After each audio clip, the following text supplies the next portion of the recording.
Thank you.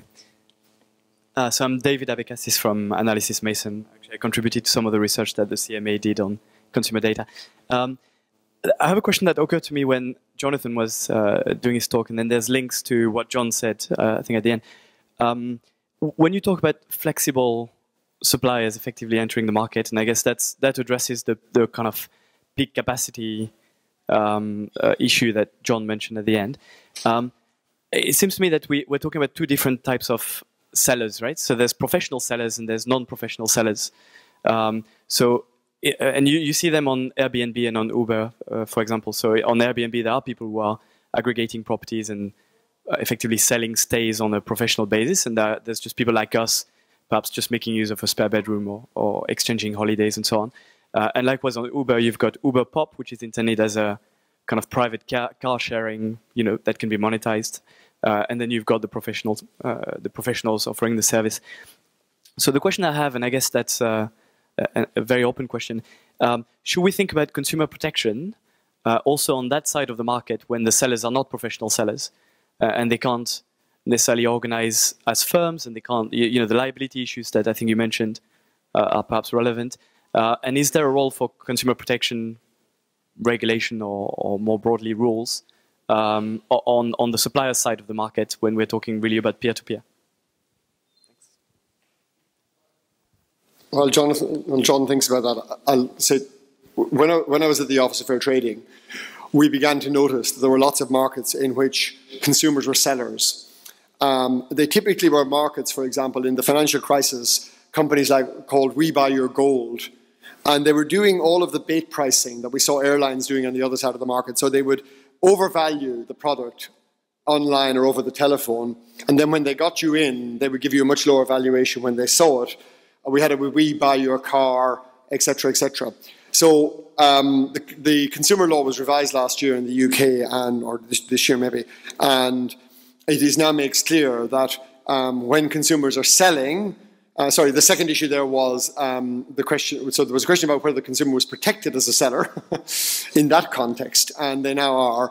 There was a separate question as to whether you could apply the consumer law to any representations made by the consumer when they're selling, so on eBay or whatever else. Now eBay gets rid of that problem because it self-polices, and so competition authorities or consumer authorities haven't had to intervene. So I think in that situation, yes. Second observation is Amelia Fletcher, who is my chief economist at the OFT, has written a really, really nice paper on why consumer protection should apply to small businesses, which is a slightly related point.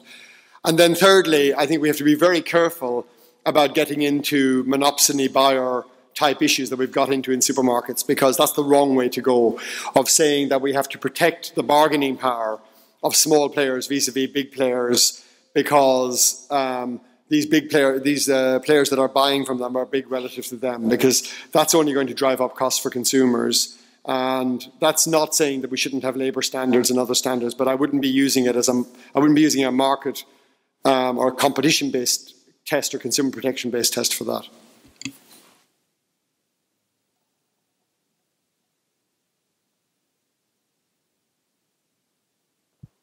Thank you.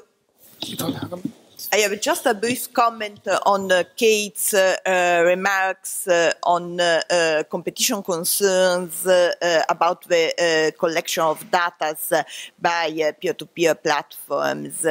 A new kind of competition emerges based on two main factors. The first one, in my opinion, is the degree of dissemination of the platform collecting data among the users. The second one is the quantity, the amount and nature of data collected. And in my opinion, in such a context, the market power may be given by two factors. The first one is the no replicability, the degree of no replicability of the data collected by the platform. And maybe there is also a second one, which is the privacy policy applied to the consumers. Thank you.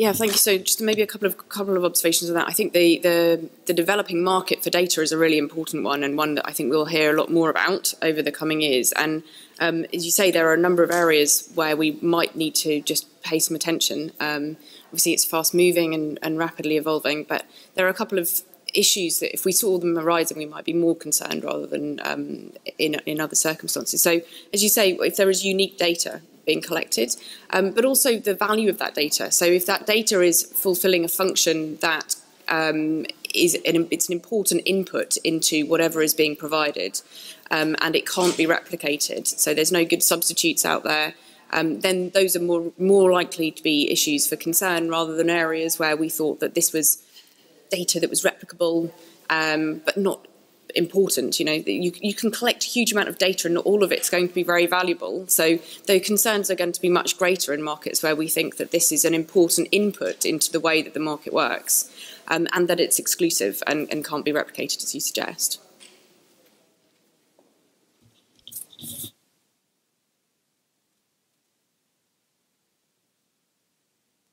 Justus Haukap of DICE in Düsseldorf. I have a brief comment on what Jonathan and also John said. Often it appears to me there's a public perception that because taxi markets and hotel markets are regulated, these regulations are obeyed to.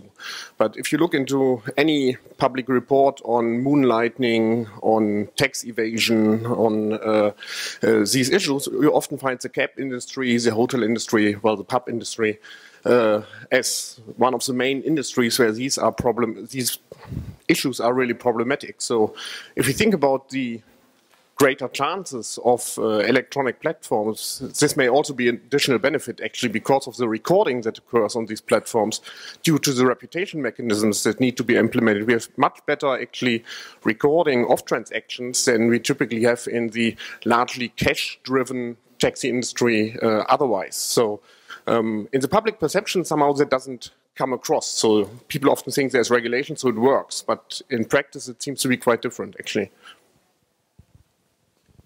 I think I mentioned enforcement priorities in the context of health and safety in supermarkets, but for most businesses, the inspection regime and the probability that something gets enforced tends to often as important as the substantive legal standard, because you're prepared to take a risk on that. And secondly, your point about the data being useful. I mean, central banks are now actively looking at how to introduce a digital currency because they know a digital currency will reduce tax fraud and deal with anti-money laundering far better than cash, because you can record every holder who's ever held the money. A note in your hand doesn't tell you anything about its history, but a digital currency could. So you're going to see much more interest from regulators totally outside of these markets. So the Uber example is going to enable tax authorities to have a much better idea who's doing what in the economy. And it might take them 10 years to configure their IT systems to hoover the data and use them, but at some stage they will.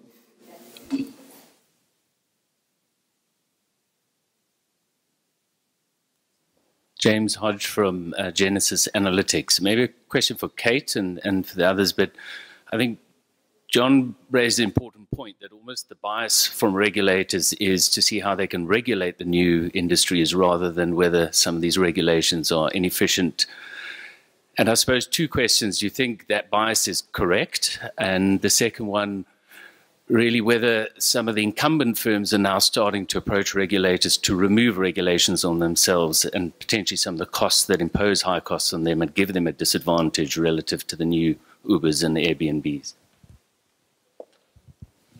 I guess the important observation here is we're talking about regulation in a really broad sense. So it's not just kind of competition and consumer protection, it's health and safety standards, it's all sorts of different types of regulation. So my observation that I'm not aware of those sorts of issues probably isn't very meaningful in the context of we know that there are, we saw the protests in London around the black cabs, and we know that there is work going on to try and lobby and try and influence the broader regulatory environment, if not in the antitrust environment.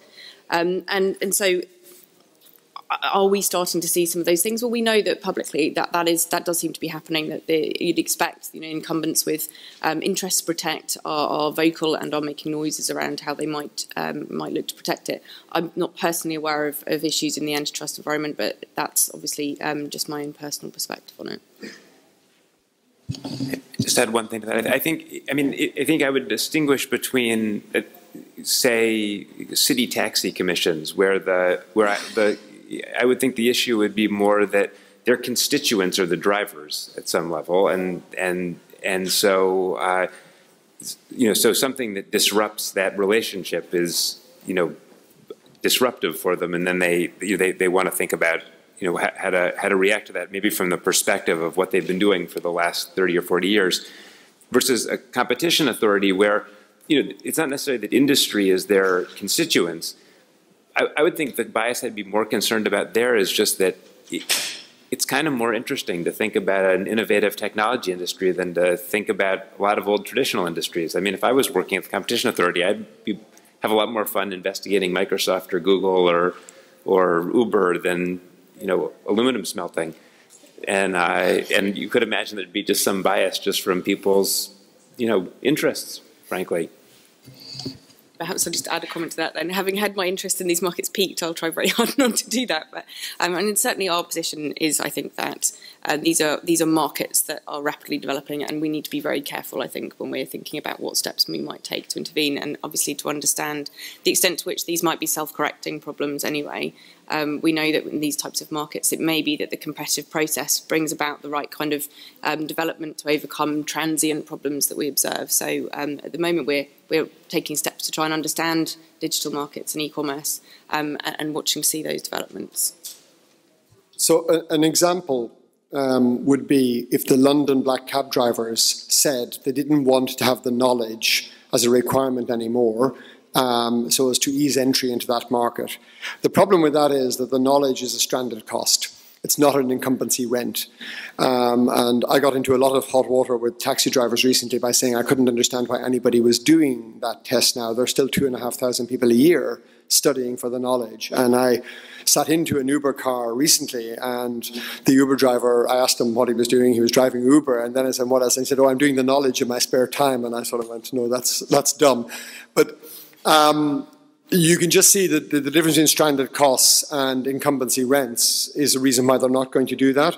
They might also want to lift the restriction on the fare cap to allow themselves peak pricing collectively at certain times. And they might also want to allow themselves greater flexibility about, for example, offering frequent traveller discounts across cabs.